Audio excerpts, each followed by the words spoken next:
Good afternoon and happy Christmas Eve to everyone. This is Drew Dickinson coming in hot with a special edition of the 3D. I've got some breaking news for everyone. Finally, the announcement all Manchester United supporters have been waiting on.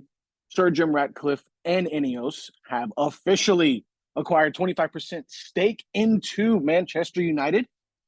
As stated in the club's official statement released about 15 minutes ago, and I quote, "This will include all aspects of the men's and women's football operations academies, alongside 2 seats on the Manchester United PLC board and the Manchester United Football Club boards." I'll give everyone just a little bit more context of what that means.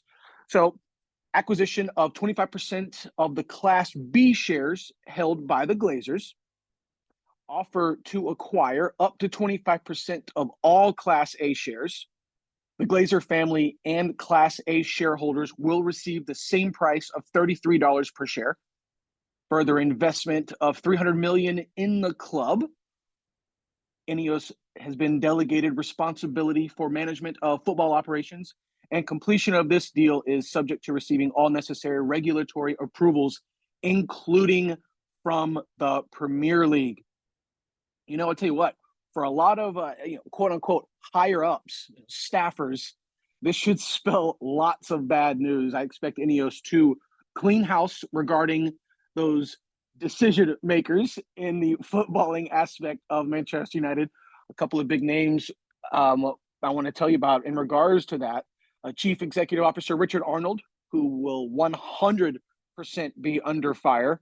And of course, Director of Football John Murtaugh will be under the microscope as well. 2 names to really keep an eye on that I expect, or, I hope to replace those 2 gentlemen right now. One to replace Richard Arnold, the CEO, is Jean-Claude Blanc. And one to replace the other to replace Murtaugh would be Paul Mitchell, as the current sporting director over at Monaco in France.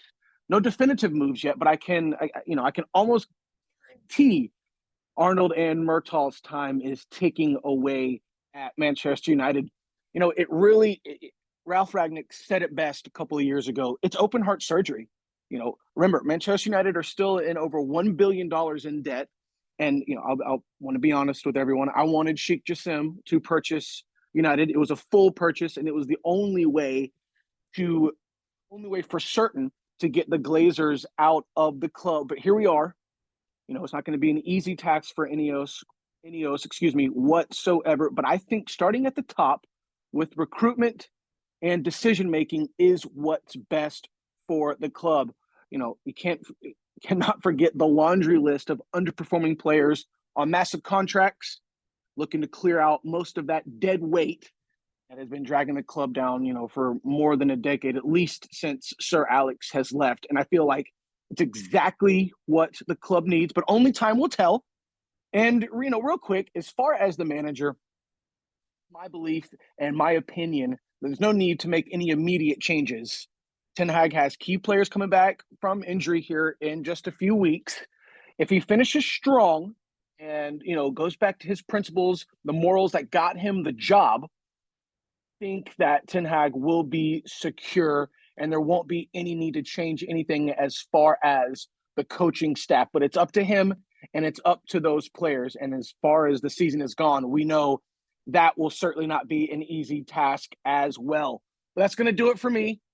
I wanted to come in with a quick breaking news here on a special Christmas Eve edition of the 3D. But I appreciate everybody joining. Thank you so much for listening, and enjoy the rest of your holiday weekend.